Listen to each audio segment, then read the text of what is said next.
Hello everyone, welcome to GNU according to CD, that is Government of National Unity. So guys, first of all, can we please give it up to Newsroom Africa for the excellent job that they are doing, educating the public, enlightening us on what exactly is going on at our Tambo International Airport.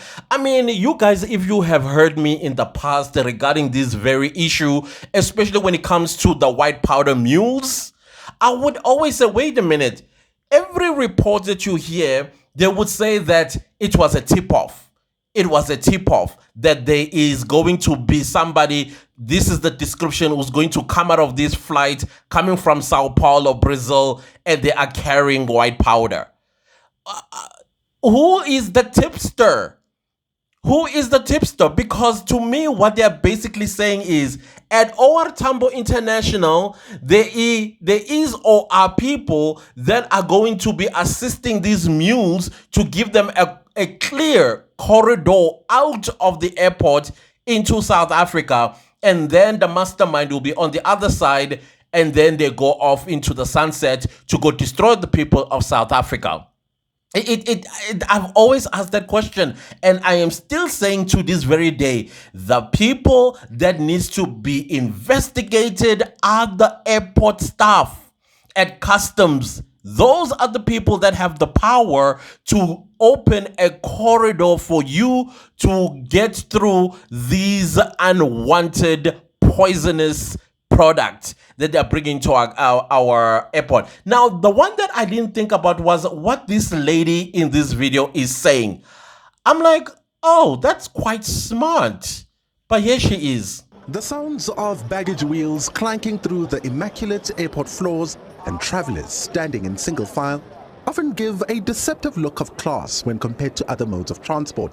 But beneath this facade of elegance is the sordid world of narcotics trade made up of some of the airport staff, and many are promised millions, but the real price to pay is time behind bars. Maria Maile is one of those that paid the ultimate price. Sure.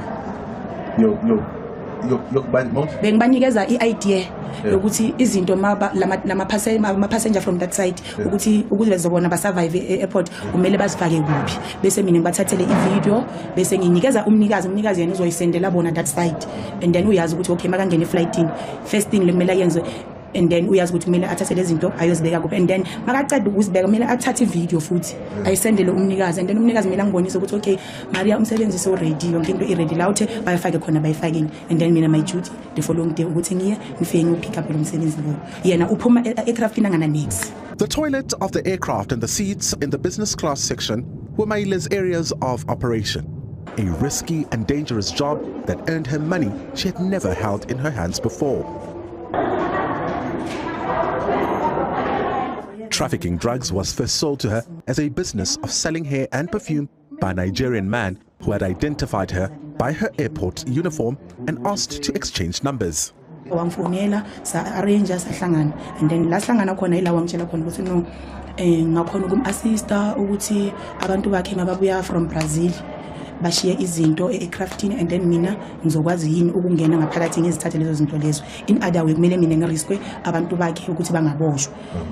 Imali nami ngiye ngathemtheka angitshela le mali le mina angibhadale yona, mama ngithi ngiyabheka ngakaze ngayibamba empilweni yami lo mali leyo 80,000, and then ngavuma vele kwaba ukuthi vele ngenile kanjalo.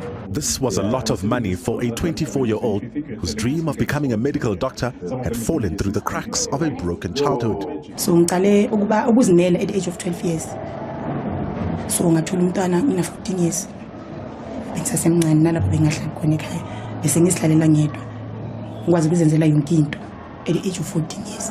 It was in July 2019 when, under pressure to deliver, she went to work on her off day and asked a colleague to assist her. So bengicela isizo kuye without knowing ukuthi yena uzongitrap, ngitshela ukuthi ngicela ukuthi mawungena eflightini uzoya kuma-toilet, lento ozoyithola ema-toilet ungayithathi umsebenzi wami.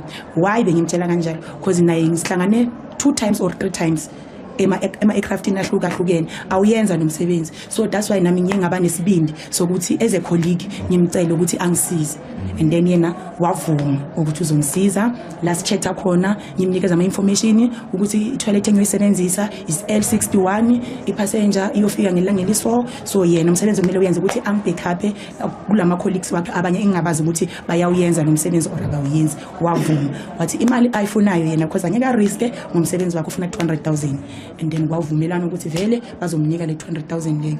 Okay, Vanda Cup wayenza yonke lento leyo, wasuka wahamba emahofisini wayongireport is where I got arrested.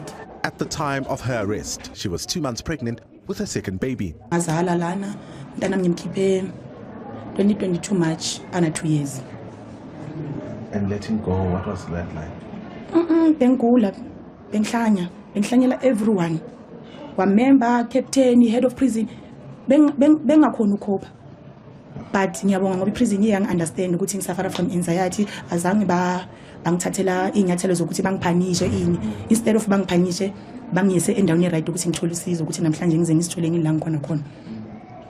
And with all the forgiveness and the struggles that come with it, what would you say is the biggest thing that you learned out of this?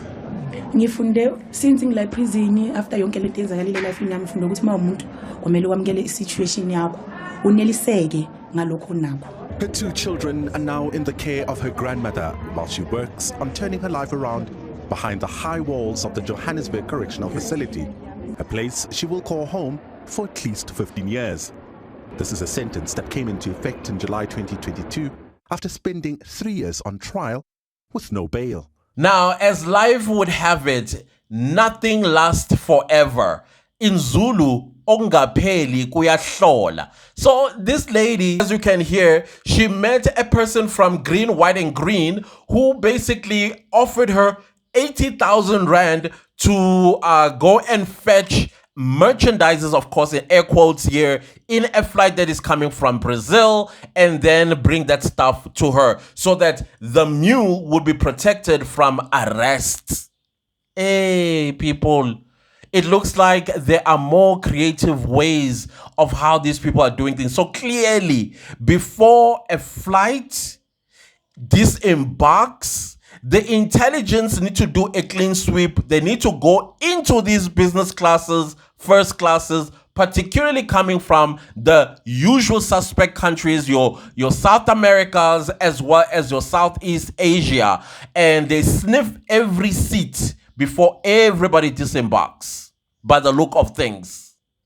This is what I'm hearing from this lady. And the last person that used the lavatory in a flight that landed at Tambo International must be also noticed by the cabin crew so that they know exactly which passenger that was the last one that entered the lavatory and left probably something, especially if they were carrying something. Pay attention to them, because clearly there are very many creative ways. Some people even say that they put these white powder in some shoes. If a shoe is designed in a particular way, they are going to stash the white powder in there. I think countries like Thailand, Australia, I think China as well, if your shoes are designed in such a way, they will tear that shoe apart to make sure that there is nothing or any compartments that exist in that shoe. Does Tambo do the same thing, or people just for free for all for people to come through into South Africa, goodness knows with what they are carrying on them? No, guys, come on. I'm glad that this lady is now sharing light as to exactly what's going on at Tambo International. Maybe not just Tambo International. Let's also check Cape Town International, King Shaka International, all the international airports that we have in this country. We now need to be vigilant, because they're going to abandon Tambo and find an alternative airport where they are going to transport and traffic these unwanted product, air quotes. This is crazy. This is crazy. We are fighting a battle, but I'm glad that it's half won as far as I'm concerned, because the masterminds are not getting arrested. It's only the mules. And now let's get airport staff and find out exactly why airport staff are so easily lured and why there are no chest cameras as well. So that when an airport staff leaves their post, they must have a camera on them, like a body cam. If they're going to an airplane, they need to explain what they're going to do there. No switching off, no manipulating the camera. It looks that's the route we need to take in order to stop this. There is a lot. Kuningi. Wow. Green, white, and green people, y'all are evil, heartless. I hope God one day will deal. In fact, I think God is already dealing with y'all anyways.